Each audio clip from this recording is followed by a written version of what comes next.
요한복음 6장 60절부터 봅시다. 60절. 제자 중 여럿이 듣고 말하되 60절이에요. 이 말씀은 어렵도다. 누가 들을 수 있느냐 한데 예수께서 스스로 제자들이 이 말씀에 대하여 수군거리는 줄 아시고 이르시되 이 말이 너희에게 걸림이 되느냐. 그러면 너희는 인자가 이전에 있던 곳으로 올라가는 것을 본다면 어떻게 하겠느냐. 상이는 것은 영이니 육은 부익하니라. 내가 너희에게 이른 말은 영이요 생명이라. 그러나 너희 중에 믿지 아니하는 자들이 있느니라 하시니 이는 예수께서 믿지 아니하는 자들이 누구며 자기를 팔 자가 누구인지 처음부터 아심이로라. 또 이르시되 그러므로 전에 너희에게 말하기를 내 아버지께서 오게 하여 주지 아니하시면 누구든지 내게 올 수 없다 하노라 하시니라. 그때부터 그의 제자 중에서 많은 사람이 떠나가고 다시 그와 함께 다니지 아니하더라. 예수께서 12제자에게 이르시되 너희도 가려느냐. 시몬 베드로가 대답하되 주여 영생의 말씀이 주께 있사오니 우리가 누구에게로 가오리이까. 우리가 주는 하나님의 거룩하신 자이신 줄 믿고 알았사옵나이다. 예수께서 대답하시되 내가 너희 12를 택하지 아니하였느냐. 그러나 너희 중에 한 사람은 마귀니라 하시니 이 말씀은 가룟 시몬의 아들 유다를 가리키니라. 그는 12 중에 하나로 예수를 팔 자로라. 아멘. 여기까지 봅시다. 예수님 말씀이 어렵다는 반응이 그 당시에 그러니까 두 눈 뜨고 예수를 접한 사람들의 고백이에요. 우리는 뭐 가끔 이제 그 어떤 그 저자 특강 같은 거 할 때가 있거든. 정말 저자를 모시고 와서 직접 저자로부터 이제 그 내용을 들을 때가 있는데 좀 더 이제 그 저자의 생각을 깊이 있게 알기 위해서 하는 거잖아요. 근데 이제 예수님 당시에 이 많은 사람들이 예수를 앞에 두고 예수를 만지기도 하고 직접 육성으로 예수의 말씀을 들었지만 결과는 뭐냐면 어렵다, 어렵다. 이건 뒤에 나오지만 다 떠나가요. 다 떠나가요. 많은 사람이 떠나가고 다시 그와 함께 다니지 않더라. 그게 돼 있잖아요. 그러니까 실제 예수님을 앞에 모셔두고 예수의 말씀을 듣고 배웠지만 예수의 말씀이 납득이 안 가는 거지. 그러니까 일단 예수님께서 말씀하시는 것은 예수님이 천지를 만드신 분이라고 우리가 하잖아요. 그리고 말씀으로 만물을 만들었기 때문에 그 만물을 창조하신 주님의 권능으로 능히 그 사람들에게 납득을 시킬 수가 있지, 그지? 사람의 어떤 설득력은 한계가 있기 때문에 뭐가 안 되지만 예수님은 원하시면 설득이 되게 할 수 있어요. 근데 예수님께서는 일부러 말하는 고의적으로 혹은 계획적으로 장벽을 세우시는 거라. 이게 참 중요해요. 예수님이 스스로 아무도 예수님 말씀을 알아듣지 못하도록 예수님께서 장벽을 치시는 거거든. 그거 왜 그러냐? 뭐 때문이에요? 왜 예수님께서는 알아듣지 못하게 어떤 사람도 예수님 말씀을 알아듣고 이해를 해서 예수님을 믿고 따르는 일은 없어. 그렇게 예수를 믿는 게 아니거든요. 그래서 오늘 그 말씀에 63절 말씀에 이렇게 나와 있거든. 살리는 것은 영이니 육은 무익하다라고 하잖아요. 살리는 것은 영이 육은 무익하다. 그 육의 무익함 자체를 예수님은 계속 드러내면서 우리를 구원하시는 거거든. 그러니까 육은 무익하다는 말은 뭐냐 하면 육이라고 하는 것은 하나님의 나라에서 카운트가 되는 게 아무것도 없어요. 그러니까 육은 육적인 세계에서는 통용되는 건데 영적인 세계에서 육은 아무 쓸데가 없다는 거지. 그런데 지금 인간이 가지고 있는 종교성, 유대인들이 갖고 있는 하나님을 향한 신앙심, 헌신, 그 모든 것은 다 육이라고, 육. 그러니까 이제 그들의 종교성이나 그들의 신앙적인 지식을 가지고서 예수를 보니까 예수님 말씀을 이해할 수가 없는 거예요. 그러니까 예수님께서는 지금 계속 무엇을 이렇게 증거하시는 거냐 하면 너희들 속에 나 예수를 믿을 수 있는 요소가 전혀 없다는 사실을 계속 나타내 보이시는 거야. 이게 중요한 거거든요. 그러니까 우리가 오늘 성경을 보면서 우리로서는 예수님을 이해하거나 예수님을 뭐 납득해서 따라가서 믿어드릴 만한 요소가 없다는 사실을 그거를 인정하는 것이 정직하게 성경을 보는 사람들의 반응인 거지. 그러니까 진짜 예수님 하신 그 모든 말씀을 우리가 따라가거나 이해하거나 그렇게 해서 믿어드릴 수 없다는 사실을 그걸 오히려 확인받는 거죠. 성경을 통해서. 그래서 결국은 그 예수님께서 의도하신 뭐냐면 육은 무익하다. 그 육의 무용성에 누구도 포함되는 거야? 우리도 포함되는 거죠. 우리도 이 육을 가지고서는 우리가 갖고 있는 어떤 그 신앙심을 가지고서는 하나님 앞에 그 설 수 없다는 그 사실을 확인받는 것이 이제 중요한 거예요. 근데 이제 문제는 뭐냐? 여기서 이제 두 가지 어떤 반응이 나오는 거예요. 오늘 유대인들처럼 어때요? 유대인들처럼 이 말씀은 어렵다라고 생각하면서 어때? 나중에 예수 그리스도 따르기를 포기하고 떠나가거든. 예수님 말씀을 이해할 수가 없으니까 예수님 믿기를 포기하고 예수를 떠나간다. 자, 그러면 그들은 뭘 믿는 거야, 계속? 예수님을 믿지 않으면 그들은 뭘 믿냐면 이전에 믿었던 그 여호와 하나님을 믿는 거죠. 여호와 하나님을 믿는 그들의 원래의 믿음이지. 그들 원래의 타고난 믿음이 뭐냐면 여호와 하나님 믿는 거예요. 어릴 때부터 쭉 받아왔던 그 신앙 교육 그대로 구약 성경이 기반을 둔 여호와를 믿는 신앙으로 돌아가는 거지. 여기서 이제 갈라지는 거예요. 이렇게 예수님 믿기를 포기하고 유교의 무용성을 인정하지 않고 여전히 자기 자신이 갖고 있는 그 신앙심이 맞다라고 생각하고 자기의 원래 신앙으로 컴백하는 것이 하나 있고, 또 하나 오늘 말씀에 어떤 부류가 있냐면 그 67절에 그러거든요. 자, 먼저 16절 말씀입니다. 16절. 그때부터 그의 제자 중에서 많은 사람이 떠나가고 했잖아요. 그 예수를 따르고자 했던 사람들이 따라오다 보니까 도저히 자기로서는 예수를 이해할 수가 없어. 그래서 어때? 많은 사람이 그 제자 중에서 많은 사람이 떠나갔어요.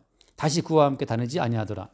그러니까 이렇게 예수님을 따라오다가 도저히 예수를 납득이 안 가서 이해가 안 가서 예수님을 떠나가는 이제 부류가 있는 거죠. 그러면 그때 어디로 가겠어요, 그들이? 다시 원래 믿었던 여호와 하나님의 신앙으로 돌아가는 거예요. 이건 어떻게 보면 그 시대의 자연스러운 모습이거든. 근데 그 다음 부류가 이제 희한한 부류인 거지. 67절 예수께서 12제자에게 이르시되 너희도 가려느냐라고 할 때, 그때 68절 시몬 베드로가 대답하되 주여 영생의 말씀이 주께 있사오니 우리가 누구에게로 가오리이까?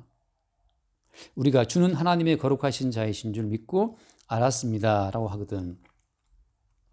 영생의 말씀이 주께 있는데 우리가 누구한테로 갑니까? 라는 이 베드로의 답변이 이게 이제 흔히 말하는 납득할 수 없는 희한한 고백인 거예요.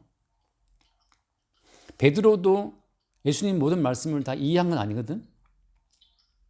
이건 뭐냐면 이해를 떠나서 납득을 떠나서 그냥 주께서 부르시는 그 주님께서 그 베드로에게 심어주신 어떤 믿음으로 말미암아 나오는 고백이거든. 이게 중요한 거예요. 믿음은 우리의 이성과 뭐 우리의 모든 그 행위와 그걸 다 떠나는 문제야. 늘 말하는 것처럼 우리에게서 원인이 없는 게 믿음이야. 그러니까 어떻게 보면 원인이 없는 결과고 원인이 없는 구원이에요. 그래서 누가 물어본다면 너 예수를 왜 믿느냐고 말할 때 우리에게는 원인이 없어. 왜냐하면 우리로서는 어때요? 육적인 우리로서는 아무리 해도 예수님 말씀이 납득이 안 가고 이해할 수 없어요. 우리는 구약에 나와 여호와 하나님에 대해서는 납득할 수 있어. 왜냐하면 여호와 하나님은 말씀을 지키면 복을 주고 안 지키면 죽인다 그러니까. 그렇게 어떤 그 권선징악이 분명한, 선고하기 분명한 여호와 하나님은 우리가 믿을 수 있어요. 그래서 어때? 많은 사람들이 하나님을 믿으니까 말씀대로 살기를 애쓰고 악을 버리려고 애쓴단 말이지. 그런 정도의 삶은 납득 가능하니까 우리가 그런 분을 믿는 거지. 물론 대대가 안 된다 하더라도 뭐 최선을 다해서 믿는다고 이제 우기고 있지만, 근데 예수님 말씀 뭐냐면 그런 여호와 하나님이 아니고 나를 믿어라, 나를 믿어라. 그리고 그 대표적인 말이 그거잖아요. 그 앞에 있는 말이지만 그 요한복음 6장 그 53절 말씀 보면 정말 이런 말이 그들한테 너무 경악스러운 말이에요. 진실로 진실로 너희에게 이르노니 인자의 살을 먹지 아니하고 인자의 피를 마시지 아니하면 너희 속에 생명이 없다. 내 살을 먹고 내 피를 마시는 자는 영생을 가졌다. 이런 얘기는 통상적으로 하나님 믿는 신앙에서는 어떤 거예요? 내가 열심히 하나님을 섬겨드리면 하나님께서 복을 주신다라고 하는 거거든.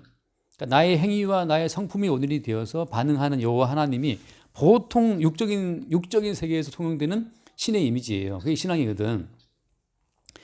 예수님 말씀처럼 내 살을 먹고 내 피를 마셔 영생이 있다? 이런 식의 이야기는 이거는 우리가 아는 육적인 신앙에서는 납득할 수 없는 이야기예요. 누가 주도권을 쥔 거야? 그럼 그 사람은 그 양반이 자기의 살을 주고 자기의 피를 줘야 되는 건데 어떻게 그럼 네 살을 먹고 네 피를 마시느냐. 당장 나오는 질문이 그거거든. 어떻게 네 살을 먹고 네 피를 마시느냐 말이지. 그래서 그 기존에 알고 있었던 그 모든 신앙적인 패턴 그런 마인드를 다 뒤집어 엎어버리는 말을 했기 때문에 이건 따라갈 수가 없는 이야기예요. 그러니까 베드로처럼 주여 영생의 말씀이 주께 있다. 우리가 누구에게 가오리까? 이런 모든 말은 베드로로부터 나온 말이 아니고 주님께서 베드로에게 심어주신 말이라고 하는 거지. 그래서 아예 처음부터 그래서 주님 하신 말씀이 그거예요. 예를 들어서 65절에 나와 있잖아. 65절에 또 이르시되 그러므로 전에 너희에게 말하기를 내 아버지께서 오게 하여 주지 아니하시면 누구든지 내게 올 수 없다. 이거는 아버지와 아들, 하나님 아버지와 그리스도 예수 두 분 사이에서 정말 이건 짜고 치는 고스톱 같은 거예요. 하나님 아버지가 예수께로 사람들을 보내주지 않으면 아무도 예수님께로 와서 예수가 어떤 분인지 그분을 믿을 수가 없어. 하나님 아버지께서 예수님에게 양도해주는 자들, 넘겨주는 자들만 비로소 예수 그리스도를 믿을 수 있고 그 예수 그리스도가 여기 말처럼 하나님의 거룩하신 자라는 사실을 이런 고백을 하면서 믿고 따를 수 있다는 거죠. 그러니까 원인은 어디서 원인은 우리한테 있는 것이 아니고 원인은 아버지와 아들 사이에 언약에 있는 거예요. 그 두 분의 언약의 기초에서 하나님 아버지가 아들에게 주시는 자들을 아들은 구원하시는 거거든. 요게 지난주에 봤던 것처럼 그 하나님 뜻이잖아. 하나님의 뜻. 요한복음 6장 거기 39절 말씀 보면 39절 그래요. 39절. 나를 보내신 이의 뜻은 내게 주신 자 중에 내가 하나도 잃어버리지 아니하고 마지막 날에 다시 살리는 이것이다. 그러니까 나를 보내신 이의 뜻, 하나님 뜻은 뭐냐? 하나님 뜻은 하나님이 예수에게 주시는 그 모든 자들을 예수님이 다 살리는 거라는 거지. 그러니까 이거는 하나님과 예수님 두 분 사이의 어떤 지금 일이에요. 그래서 구원은 인간의 일이 아니고 하나님과 예수 그리스도 두 분 사이의 어떤 작업이고 두 분 사이의 과업이야. 구원은 인간의 일이 아니고. 그래서 구약에서는 그렇게 말하잖아요. 구원은 여호와의 것이라고. 구원은 뭐 하나님의 것 그런 거 많이 들었거든. 구원은 하나님의 것. 구원은 하나님의 것. 뭐 그런 사랑은 하나님의 것이고 사랑은 하나님의 것. 그런 노래가 있었어요. 사랑은 하나님의 것. 어쨌든 간에 구원은 하나님의 것이라고. 그래서 그 40절 내 아버지의 뜻은 아들을 보고 믿는 자마다 영생을 얻는 이것이니 마지막 날에 내가 얘를 다시 살리리라. 그 아버지의 뜻은 뭐냐? 아버지의 뜻은 아버지를 보고 믿는 자마다 영생을 얻는 것이 아니에요? 내 아버지의 뜻은 아버지를 보고 믿고 영생 얻는 것이 아니에요. 그죠? 뭐예요? 내 아버지의 뜻은 아들을 보고 믿는 자마다 영생 얻는 거라고요. 그래서 아버지께서 모든 구원과 모든 생명과 모든 것을 다 아들에게 양도했다고. 이 사실이 사실 유대인들한테는 너무나 이게 충격적이기 때문에 믿을 수 없는 사실이야. 요한복음 3장 말씀 보면 요한복음 3장에서 그런 또 얘기하잖아요. 그 요한복음 3장 읽을게요. 3장 몇 절을 볼까요? 35절을 볼게요. 그냥 35절. 아버지께서 아들을 사랑하사 만물을 다 그의 손에 주셨으니. 자, 아버지가 아들을 사랑하셔서 모든 만물을 다 아들 손에 줬대요. 그래서 36절 아들을 믿는 자에게는 영생이 있고 아들에게 순종하지 않는 자는 영생을 보지 못하고 도리어 하나님의 진노가 그에 머물러 있다. 자, 아버지가 아들 예수님에게 모든 권세를 모든 만물을 다 주셨다고 하는 이 말은 이거 누구 주장이야 이거는? 누구 주장이야 이거는? 이건 예수님 주장이야. 일방적인 주장이거든 이게. 이 일방적인 예수님 주장, 내가 하나님의 아들이고 아버지가 내게 다 줬다 이런 모든 말을 이게 제정신 가진 사람은 이 말을 믿을 수 없어요. 그렇지 않나? 제정신이면 이걸 어떻게 믿어? 아니 그 33살 먹은 젊은이가 말하기를 내가 하나님의 아들이고 하늘에서 왔고 그리고 하나님 아버지가 내게 다 모든 것을 줬기 때문에 이제 나를 믿는 자는 생명이 있고 나 안 믿으면 나 이제 하나님 진도 받는다, 다 지옥 간다. 이런 진짜 얼토당토하는 말을 그러니까 그 시대에 그 사람이 누가 믿냐고 이게. 왜냐하면 그들은 알고 있잖아. 저거 목수 아들 요셉 아들이고 지 엄마 마리아 알고 있는데 네 아버지 뭐 하시노? 네 아버지 목수고 내가 다 알고 있는데 네가 무슨 하나님의 아들이야. 그러니까 이 예수님 주장이 말도 안 되는 주장을 좀 하고 있어요. 그래서 다시 말하면 이거 뭘 말하는 거야? 그 누구도 제정신으로서는 예수를 믿을 수 없다는 사실. 그걸 예수님께서 아까 뭐라고 요약했어요? 요한 6장 거기 예를 들어 6장에서 거기 아까 63절에서 살리는 것은 영이니 육은 무익하다라고 하잖아요. 살리는 것은 영이니 육은 무익하다. 다시 말해서 모든 사람들이 다 육이야. 그래서 육으로서는 예수님을 못 알아본다는 거죠. 그래서 내가 너에게 이른 말이 영이요 생명이다라고 하잖아요. 다시 말하면 내가 너에게 이른 말이 영이요 생명이다라고 할 때 그 예수 그리스도의 그 말이 영이 되고 생명이 되어서 어떤 사람을 낚아챌 때, 낚아 올릴 때 그 사람이 베드로처럼 주여 영생의 말씀이 주께 있다라는 고백을 하면서 주께 붙어있게 되는 거야. 그러니까 이거는 베드로의 잘남이 아니고 어때요? 영이요 생명이신 주의 말씀이 베드로를 낚아 올려서 베드로를 붙잡고 있는 거라고 이게. 영이요 생명이신 말씀이 베드로를 붙잡아서 끌어올린 거지. 베드로의 어떤 그 지식으로 지혜로 예수를 알아보고 저 양반은 진짜 저 말이 맞네. 정말 저 양반 하나님 아들이래. 이렇게 나온 것이 아니라는 거죠. 그러니까 우리가 이 생각을 해야 돼요. 대체로 교회에 나오는 분들이 하나님 믿는 건지 예수 믿는 건지 막 헷갈리는 분들이 많거든. 옛날에 막 시골에 그 어르신들 보면 그냥 하나님 했다, 뭐 예수님 했다, 왔다 갔다 그러는데 뭐인지 몰라 그냥. 두 분 다 믿어드리는 거 그냥. 근데 선명한 건 뭐예요? 이렇게 어떤 산 봉우리가 겹쳐 있으면 우리가 막 두 개, 세 개로 보이잖아요. 막 겹쳐 있을 때. 근데 하나님의 모든 것이 그리스도 예수에게 담겨 있단 말이지. 그래서 예수님은 하나님의 형상이고 예수님은 하나님의 본체란 말이지. 그래서 하나님을 본 사람이 없지만 오직 그리스도 예수가 나타냈어요. 하나님 자체를. 그러니까 지금은 예수가 어떤 분이냐라고 할 때 우리에게 계시된 하나님은 예수님밖에 없는 거야. 이게 참 중요해요. 나 하나님 있지. 그 하나님 어떤 하나님인데 라고 말하면 뭐 말씀대로 살면 복을 주시고 다 헛소리예요. 그 하나님이 인간 세계의 역사 가운데 자기를 계시하신 유일한 모습은 예수 그리스도의 모습이라고. 그러니까 지금 예수 그리스도를 믿는 그것이고 하나님 믿는 거거든. 그래서 오늘 말씀처럼 내가 너에게 이른 말이 영이요 생명이다. 이건 영이요 생명이신 그분이 부르는 자들, 그분이 영을 주시고 생명을 주셔서 당신의 영과 당신 생명으로 이렇게 흡수한 자들만이 예수와 함께 있게 되는 거지. 예수와 함께 머물 수 있는 거지. 다 떠나가는 거고. 나머지는 뭐냐? 나머지는 이들이 떠나서 어디로 갔다고요? 다시 이들은 어디로 갔냐 하면 여호와 하나님께로 간 거예요. 우리가 교회 나오면서 예수를 믿는지 하나님 믿는지 헷갈리는 분들이 있고 그 행태를 보면 여전히 구약적인 하나님을 붙들고 앉아 있거든. 엄밀히 말하면 그래서 이 예수님 말씀을 정확히 이렇게 만약에 증거한다면 이 예수의 말씀을 믿지 못할 사람들이 허다합니다. 그냥 그들은 예수 믿는다라고 말하지만 그건 그냥 하나님과 똑같은 존재로 생각하고 있거든요. 유사하게. 그래서 오늘 이야기의 어떤 그 예수님 말씀의 그 중요한 그 핵심 중에 하나가 뭐냐. 아까 말했던 65절 말씀처럼 아버지께서 오게 해주지 않으시면 누구든지 내게 올 수 없다라고 하는 거. 그러면서 그 62절을 다시 한번 볼게요. 62절. 그러면 너희는 인자가 이전에 있던 곳으로 올라가는 것을 본다면 어떻게 하게 되냐. 자, 이건 더 어려운 이야기예요. 무슨 말이냐. 예수님께서 자, 하늘에서 오셨다. 다시 십자가를 통해서 부활해서 승천해 버리시잖아요. 그 예수님께서 십자가에 못 박혀 죽고 사흘 만에 부활해서 올라가는 그 모든 것 자체가 다 믿을 수 없는 이야기거든. 다 믿을 수 없는 이야기. 역사 가운데에서 과학적인 안목으로 검증할 수 없는 이야기를 주님이 다 하시고 부활하신 거거든요. 그러니까 이 말은 과학적으로 예수가 부활을 했네 안 했네 그 모든 설득하는 말은 사실은 필요가 없어요. 어쨌든 믿지 못할 사건을 주님께서는 계속 일으키시니까. 그래서 그 말 하잖아 우리가. 홍해가 갈라져서 건너왔다. 홍해를 갈라진 사건을 믿나?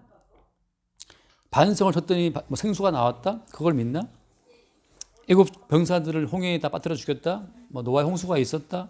등등등등. 엘리야가 병 타고 올라갔다 붙어서 믿지 못할 얘기들 성경에 다 깔려 있어요. 그 말은 무슨 말인가?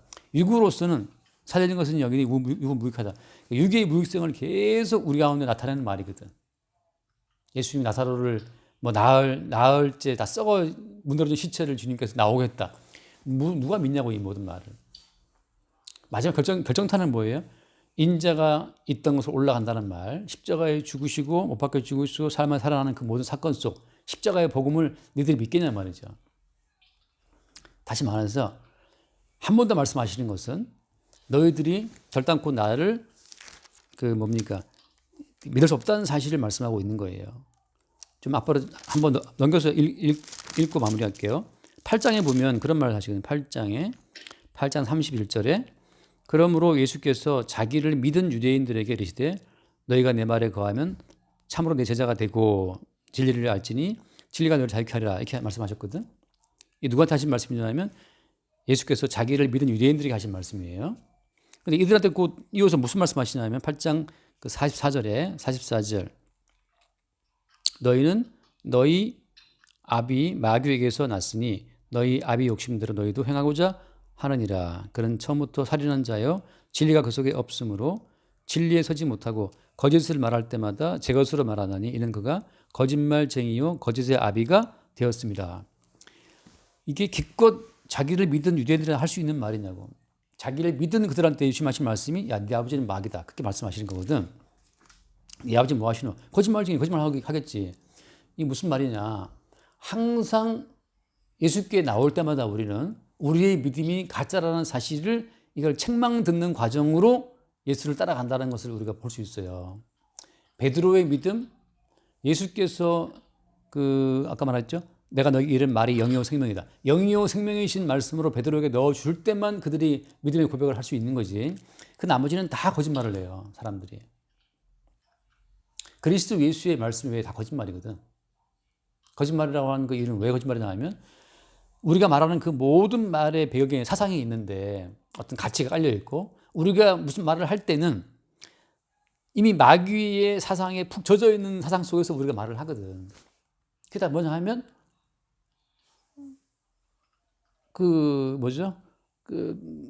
떡을 만들어 먹으라 말이지. 돈의 문제. 우리가 말하는 그 모든 말은 다 돈의 가치에 푹 쩔어 있는 말들이에요. 그 다음에 뛰어내리면 받아주기 때 남보다 더 뛰어난 능력을 구사하는 거라든지 우리가 생각하는 모든 건 나보다 높아지기를 원한다든지 우리가 말하는 그 모든 말들은 다 나의 존재 가치를 보존하고 내 생존을 보장하고 다 나 중심의 말을 하거든. 그게 다 거짓말이라는 거지. 그럼 진짜는 뭐야? 진실은 뭐냐? 진실은 주님 말씀처럼 내가 곧 길이요 진리요 생명이라고 하는 거. 그러니까 우리는 오히려 내 모든 말이 거짓말이라고 하는 건 사실 어떤 거짓말? 마귀의 사상에 완전 녹아 들어가서 마귀의 사상에 체화된 말을 우리가 뱉고 있다는 사실. 그래서 주님 보시기에 야 육은 무익하이 말이야. 왜? 네 육이라고 하는 것은 이미 마귀의 사상에 푹 쩔어 있기 때문에. 그 간장에 푹 쩔어 있는 어떤 것처럼 간장 해상처럼 말이지. 우리는 그 마귀의 사상에 푹 쩔어 있기 때문에 입만 떼면 우리는 다 마귀 말이 나와요. 뭐 돈 버는 이야기, 나 힘들다, 나 편하고 싶다, 뭐 내 뜻대로 안 된다, 다 자기 중심적인 얘기 막 한단 말이지. 그러니까 마귀의 사상에 푹 쩔어 있는 말을 하기 때문에 다 거짓말쟁이에요. 그러니까 우리가 하는 그 모든 말이 마귀가 하는 말이라는 사실을 누구로부터? 예수로부터 책망을 들으면서 나의 믿음 없음, 나의 육의 무익함, 육의 무익함을 깨달으면서 어때요? 홀로 구원을 완성하신 예수님의 구원에 100% 나를 의존할 수가 있다고. 나의 모든 가치 자체를 완전 배제할 때 그때 우리는 100% 그리스도 예수의 부르심에만 우리의 믿음을 둘 수가 있어요. 그게 주께서 그들을 부르신 자의 고백이 되는 거지. 그게 오늘 본문에 있는 것처럼 베드로가 하는 고백이에요. 주여 영생의 말씀이 주께 있다는 거. 영생의 말씀이 주께 있다. 그럼 내가 생각하는 거, 내 사상, 가치 모든 게 다 엉터리라는 사실을 전제를 할 때만 다시 말하면 내가 뭐라고 당신의 말을 판단할 수 있냐 말이지. 내 눈은 썩은 동태 눈이고 내 귀도 항상 어떤 쾌락적인 말만 이익되는 말에만 귀가 밝은 귀인데 내가 예수를 볼 때 저거 뭐 먹을 거 없나 하고 예수를 본다고. 그러니까 우리는 뭘 봐도 이미 썩은 어떤 가치관을 마귀적인 걸 가지고 보기 때문에 진리를 볼 수가 없어요. 그러니까 우리가 예수를 판단하고 적어도 다 던져버리는 거지.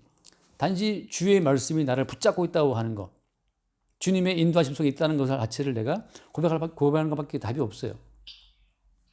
이것은 약간 결론적으로 항상 우리는 그 예수 그리스도에 의해서 우리의 믿음 없음 혹은 우리의 육의 속성 자체를 들키면서 우리가 얼마나 마귀와 한통 속인지를 그걸 지적을 받으면서 그 책망 속에서 어때? 우리를 끄집어내시는 예수님의 그 구원의 은총을 새롭게 보는 거죠. 그때 어때? 비로소 주님의 살과 주님의 피, 다시 말하면 십자가에서 완전히 저주를 받고 찢겨진 주님의 희생에 의해서만 우리가 구원되고 영생 얻는구나는 사실을 알게 되는 거죠. 마땅히 우리가 찢겨져야 되고 우리가 흘려져야 될 피인데 우리가 막 이렇게 압착되면 진짜 피 나올 거 아니에요. 나도 범죄 영화 보니까 그 차에다가 시신을 집어넣고 그 차를 폐차를 시키는데 엄청나게 거대한 그 압축기가 그 차를 이렇게 누르더라고. 나 누르는 그 순간에 그 차에 실려 있는 시체를 내가 알고 있으니까 영화에서 그 압착기가 누르면 시체가 터져서 막 피 안 나올 거 싶은데 막 정말 영화에서 그 피는 안 보여주더라고. 잘랐는지 안 잘랐는지. 근데 아무튼 나는 그게 상상이 된 너무 끔찍한 거야. 근데 생각해 보세요. 예수님이 그 찢긴 살 흘린 피라고 말할 때는 이게 뭐 채찍에 맞아가서 가시에 멸망을 쓰고 해서 아무튼 간에 예수 자체를 그냥 모든 고통으로 예수를 압착한 거거든. 그래서 압착해갖고 살 따로 피 따로 물 따로 이게 분리했다고. 그러면 하신 말씀이 그렇게 찢겨지고 으깨진 내 살과 피를 마시는 자, 먹는 자에게 생명이 있다 말씀하시는 거라고. 그 말은 무슨 말이냐? 우리가 그렇게 찢겨져야 되고 피 흘려져야 되거든. 그러니까 대신 주님이 찢겨지고 피 흘리는 그 대신 죽으심을 믿는 자. 그 말은 무슨 말인가요? 우리가 하나님 보시기에 그렇게 찢겨지고 정말 압착돼서 피 흘리는 그렇게 돼도 마땅한 존재라는 외에 우리는 워낙 마귀가 붙어 있기 때문에 그 사실을 인정하는 자만이 나는 100% 뭐야? 100% 무엇이다? 100% 육이다, 육. 살리는 것은 영으로 오신 예수밖에 없다는 사실, 그때 인정하게 되죠. 다시 말해서 내 속에 어떤 의로운 구속도 0.001%도 없다는 그 사실을 인정할 때 100% 예수님의 십자가의 희생의 공로만을 바라보게 되죠. 이제 그런 길로 인도하기 때문에 아버지가 오게 해주지 않는 자들 외에는 결단코 예수께 올 수가 없어요. 왜? 인간은 자기의 의로움을 양보할 수가 없거든. 자기의 가치를 양보할 수가 없어요. 인간은 자기의 존재 가치, 행위의 가치, 어떤 그 생존의 본능, 그걸 양보할 수가 없거든. 내 생존 자체를 보장해주는 그 한도 내에서 예수님의 요소를 조금씩 빼오고 싶은 거지, 그냥. 내 생존을 딱 기반에 두고 예수님 말씀을 조금씩 떼고 와서 자기를 이렇게 가리고 자기를 세워나갈 뿐이야. 이거를 주님께서는 다 마귀와 한통속이라고 이제 갖다 던져버리시는 거죠. 그래서 그런 고백 속에서만 베드로처럼 영생의 말씀이 주께 있다라고 하는 고백을 하면서 그 뭐라 하면 우리가 주는 하나님의 거룩하신 자이신 줄을 믿고 알았다라는 고백을 해요. 그러면서 그 말을 듣고 주님 하신 말씀 10절에 내가 너희 12를 택하지 아니하였느냐. 다시 말하면 그 말을 베드로가 할 때 주님 하신 말씀이 내가 택했다. 내가 택했기 때문에 네가 그런 고백을 할 수 있다라고 말씀하시는 거예요. 이건 그러니까 주님의 택하심의 어떤 권능으로 우리가 예수를 알아보고 끌려가는 거예요. 그냥. 그러나 너희 중에 한 사람은 마귀다. 그래서 이미 그 12 중에 한 명 마귀를 주님께서 아시고 자기를 팔을 자로 예수를 주님이 유다를 선택하신 거예요. 그러니까 유다마저도 주의 택하심의 그 주권 속에 들어있다는 거지. 그러니까 쉽게 예수를 판다 그것도 아니에요. 주께서 자기를 팔자를 딱 찍어놓고 부르신 거지. 그래서 모든 만물의 주권을 위임받으신 그리스도 예수에 의해서 전개되는 일이기 때문에 어떤 사람도 자발적인 자기의 의지나 자발적인 자기의 이성적인 어떤 지혜로 예수를 알아보고 믿고 따라갈 자는 없다라 하는 거죠. 그래서 어떻게 보면 그런 말씀 자체가 우리에게는 인간의 모든 가능성을 다 쳐내는 통쾌하고 어떤 시원한 그런 일들이 돼요. 그럴 때 우리에게 또 자유가 있는 거지. 우리의 가능성을 다 던져버릴 때 자유가 있어. 우리는 육이다. 살려진 것은 영이니 육은 무익하다. 뭘 해도 무익하다는 그 육의 한계를 알 때 비로소 우리는 육의 가능성을 안 두겠지. 기대를 안 갖겠지. 그게 우리에게 이제 자유가 되고 기쁨이 되고 전적인 예수를 의탁할 때 누리게 되는 어떤 평강을 얻게 되는 거예요. 여기까지 합시다. 자, 기도하시고 마칩시다.